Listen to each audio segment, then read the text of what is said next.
জি। এবার আমার অঙ্ক দেওয়া আছে দুটি বইয়ের মূল্যের অনুপাত 5:7 এবং দ্বিতীয়টির মূল্য দেওয়া আছে 84 টাকা। প্রথমটি মূল্য নির্ণয় করতে হবে। তাহলে কি দেওয়া আছে আমাদের? দুইটা বইয়ের মূল্যের অনুপাত দেওয়া আছে। কি দেওয়া আছে? মূল্যের অনুপাত। আর মূল্য দেওয়া আছে কোনটি? দ্বিতীয় বইয়ের।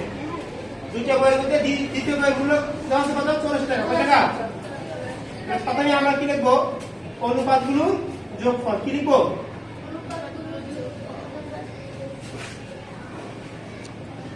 অনুপাতগুলোর যোগফল 5:7 অর্থাৎ প্রথম বই হলো 5, দ্বিতীয় বইয়ের অনুপাত কত? 7। আর দুইটি বইয়ের মূল্যের অনুপাত দেওয়া আছে 5:7। পৃষ্ঠা নাম্বার 46। দ্বিতীয় বইটির মূল্য দেওয়া আছে। কি দেওয়া আছে? দ্বিতীয় বইটির মূল্য দেওয়া আছে 84 টাকা। কত টাকা? 84 টাকা। দ্বিতীয়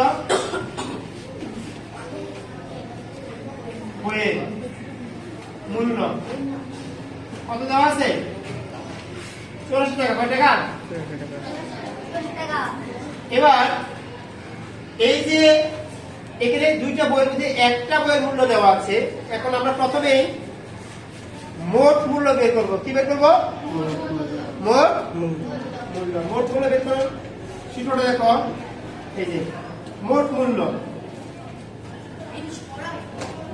বের করতে হলে এই যে মোট টাকা আছে, এই যে একটি টাকা আছে, দুটি বইয়ের মধ্যে একটি বইয়ের টাকা দেওয়া আছে না? একটি বইয়ের মূল্য দেওয়া আছে। কয়টি বইয়ের মূল্য? একটি বইয়ের মূল্য কত টাকা? 84 টাকা। কত টাকা? এখানে গুণ, যেহেতু আমরা মোট মূল্য নির্ণয় করব, তাই যোগফল দ্বারা অনুপাতের যে যোগফল, এই যোগফল দ্বারা কি করতে হবে? গুণ করতে হবে। আর ভাগ করতে হবে, যেহেতু দ্বিতীয় বইয়ের মূল্য দেওয়া আছে, তাই অনুপাত থেকে দ্বিতীয় বইয়ের যেটা, ওইটা দিয়ে ভাগ করতে হবে। এখানে 5:7। প্রথমটা 5, দ্বিতীয়টা কত? 7। আমরা ভাগ করবো কত দ্বারা? 7 দ্বারা। তাহলে আমাদের কি দাঁড়ালো? 12 দ্বারা গুণ 7 দিয়া ভাগ। তো 12 দ্বারা গুণ 7 দিয়া ভাগ দিলে কত হয়? 84 গুণ 12 ভাগ 7, 144 টাকা। কত টাকা? চাইলে তুমি কাটাকাটি করে নিতে পারো। যেমন 7 দ্বারা 84 কাটো, 12 হবে। 12 গুণ 12 হবে 144। ওকে, তাহলে মোট টাকা কত বলো তো? দুটি বইয়ের মূল্য, মোট মূল্য কত টাকা? 140। ছেলেরা 100 টাকা, মেয়েরা বলো। দুইটি বইয়ের মূল্য কত পেয়েছি আমরা? 140। তোমরা ছেলেরা বলো। ওদের দিকে ক্যামেরা ঘুরেবা, ওদের দিকে ঘুরেবা, ঘুরাও, ওদের দিকে ঘুরাও। মোট মূল্য কত পাইছি? এতটুকু কি বুঝতে পারছো? ঘুরাও। আচ্ছা, এবার আমাদের কি নির্ণয় করতে বলছে? প্রথম বইটির মূল্য। কি মূল্য? ওদের দিকে ঘুরাও। কি নির্ণয় করতে বলেছে? প্রথম বইটির মূল্য। আচ্ছা, এখন প্রথম বইয়ের মূল্য, প্রথম বইয়ের মূল্য, মোট মূল্য কত? সবসময় মোট মূল্যকে ভাগ করতে হবে মোট যোগফল দ্বারা। কি দ্বারা?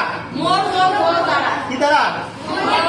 মোট মূল্যকে মোট যোগফল দ্বারা, মোট অনুপাতে যে যোগফল, ওই যোগফল দ্বারা ভাগ করতে হবে কাকে? মোট মূল্যকে। কথা বলো, তুমি জানো তো? ওর দেখি ঘুরাও। মোট মূল্যকে ভাগ করতে হবে কি দ্বারা? অনুপাতগুলোর যোগফল। অনুপাতগুলোর যোগফল কত? 12।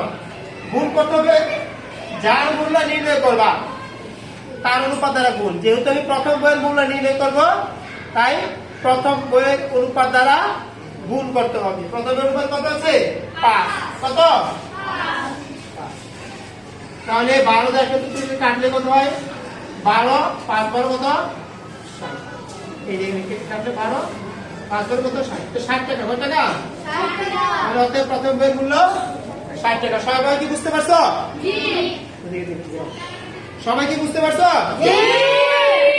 ছাত্ররা তো সবাই বুঝতে পারছো? সবাই বুঝতে পারছো? জি। ওকে, ফাইন। তো